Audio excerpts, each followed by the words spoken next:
always involve two objects, the agent and the subject. If I hit this book, I apply a force to the book. Newton's third law states that the book applies a force back. This makes sense. My hand decelerated when I hit the book, and so the book must have applied a force to my hand. These forces are equal in magnitude, opposite in direction. Whoa! Does that mean they cancel? No. Remember the first principle we started with in our discussion of forces. You want to think about each object separately. So there are here two blocks in contact. And maybe, how about I go and push on this block right here to push block A into block B. So there's going to be a force of block A on block B. A is the agent, B is the subject. There's also going to be a force of block B on A.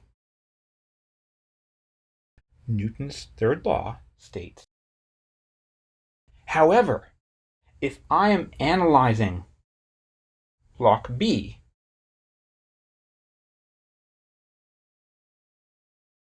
then I want to include the force of A on B, but not the force of B on A.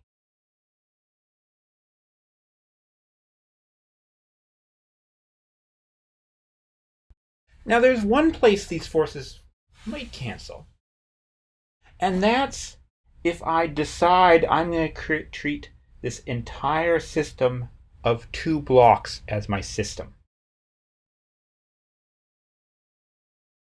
Then if I draw a free body diagram, I want to think about all the forces on this total system. And there's going to be some normal force, some weight, and then I was pushing on this, so there's some F push.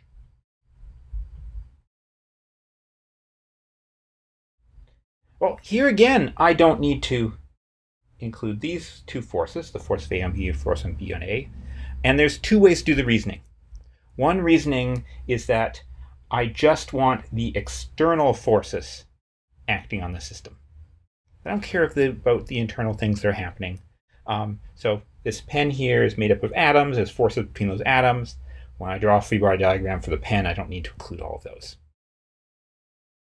The other reasoning is that if I put this force B on A on my diagram, I'd also need to put this force A on B. And when I calculate the net force, they'd cancel out. One thing that's worth noting, just to solidify this example a little bit, is if I ask what weight I'm supposed to be using here, right? That's the total weight of the system. That's going to be MA plus MB. Similarly, this normal force is the total normal force. It involves both the normal force here and the normal force there. The counterintuitive part of Newton's third law is when you have an asymmetry in the system. One object is bigger or faster than the other one. Intuitively, you would think that in a collision between a light object and a heavy object, the light object would exert less force. That is incorrect. They exert the same force on each other, but the same force exerts a larger acceleration on the light object. So by Newton's second law, so you have intuition that when a light object and a heavy object collide, the light object is accelerated more. And that is completely correct. The forces, however, are equal.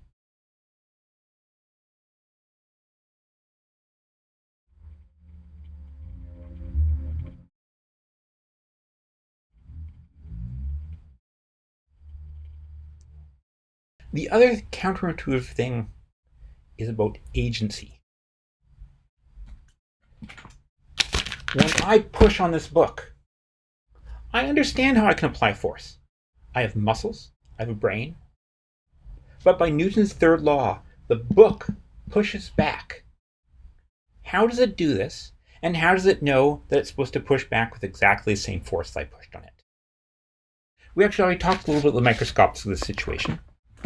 It is useful to think about the book as a very, very stiff spring. When I push down on it, I compress it a little bit. The harder I push, the more I compress it. The amount it pushes back corresponds to how much it's compressed. Here's a similarly non-intuitive example. What is the force which propels you when you walk?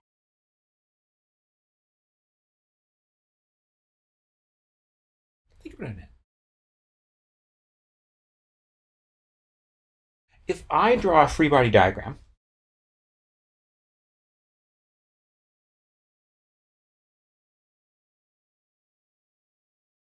let's think about the forces, right? So there's going to be weight, a normal force.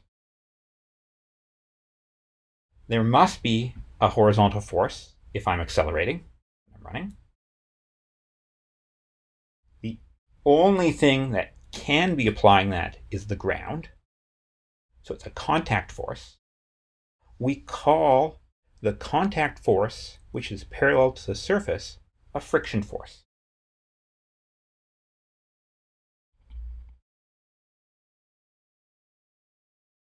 So you're actually accelerated by friction. Try walking on ice. The friction force is much smaller there, and it's much harder to walk.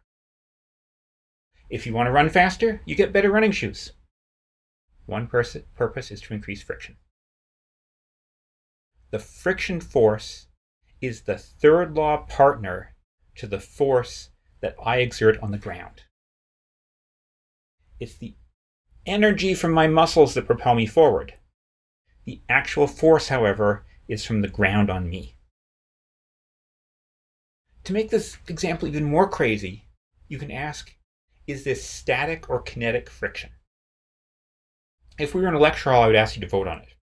Think about it for a minute. What do you expect?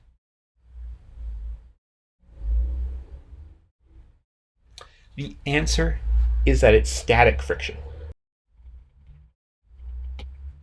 Your shoe does not move relative to the ground while it's propelling you forward.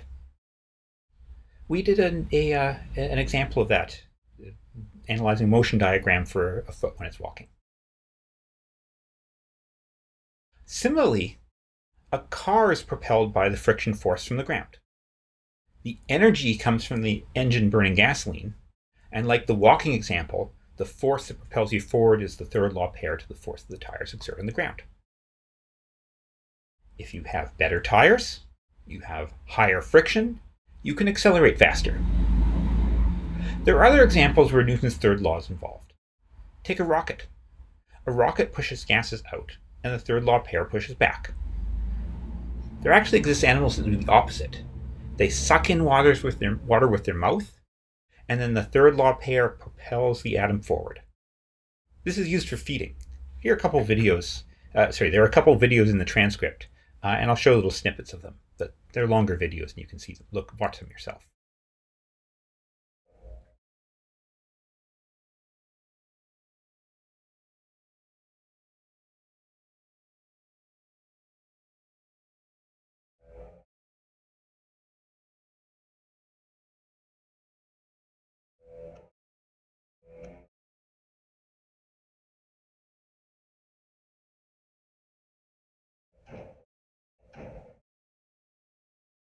So if you watch what that snake neck turtle did,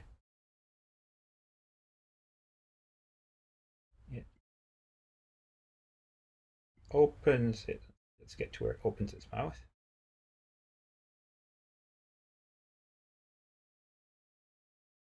Hardly see it. It happens really fast. It opens its mouth, and it sucks in water, and the reaction force to sucking in the water pulls its head forward, and incidentally, it also pulls the fish towards it.